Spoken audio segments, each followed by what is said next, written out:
اعوذ باللہ من الشیطان الرجیم، بسم اللہ الرحمن الرحیم۔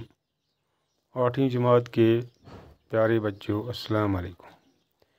پیارے بچوں، کل ہم نے جو لیسن پڑھی تھی اس کا نام تھا آزمائش شرط ہے۔ آج اس کے ہم کوشچن یعنی کہ اس کے سوالات کرنے جا رہے ہیں۔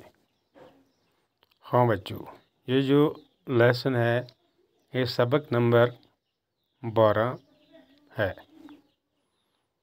ہاں پیارے بچوں، سوال نمبر 1 ہے، اس کہانی سے ہمیں کیا سبق ملتا ہے؟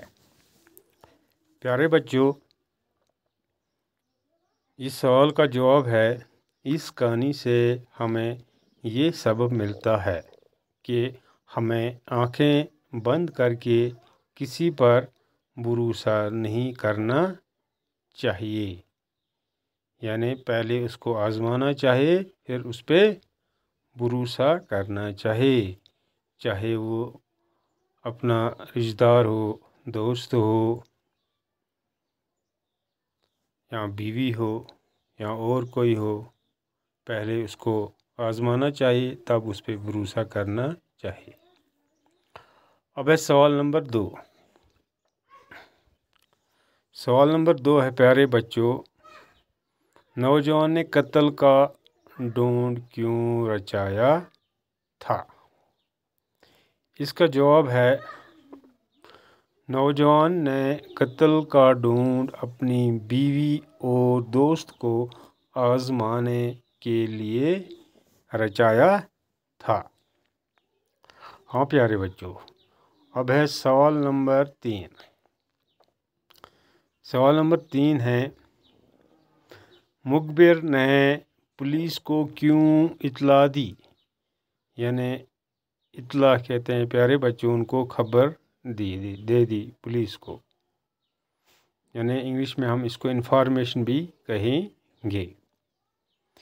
اس کا جواب ہے پیارے بچوں، مخبر نے سرکاری جاسوس ہونے کی وجہ سے اور انعام پانے کی لالچ میں پولیس کو خبر دی۔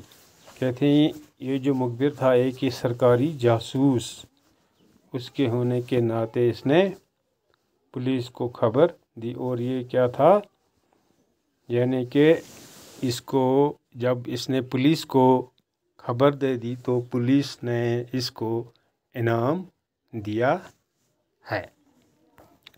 ہاں پیارے بچوں، اب سوال نمبر 4 ہے، یہاں پہ لکھا ہے 5۔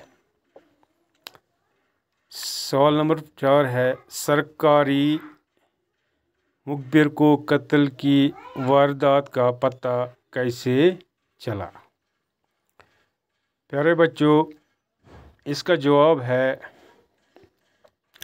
سرکاری مخبر کو قتل کی واردات کا پتہ دوست کی بیوی کی زبانی سے چلا۔ یعنی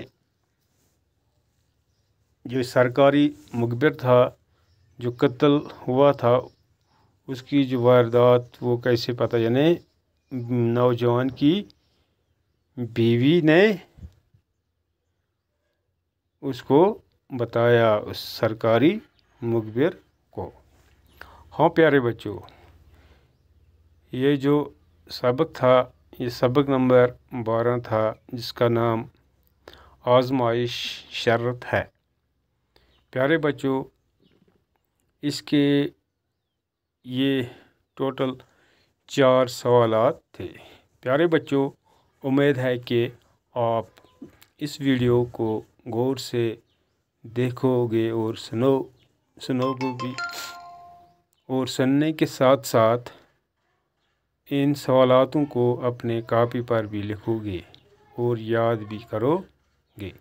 پیارے بچوں، آج کے لیے اتنا ہی، انشاءاللہ آنے والے دنوں میں اور بھی ہم پڑھیں گے اور سیکھیں گے۔ تب تک کے لیے شکریہ۔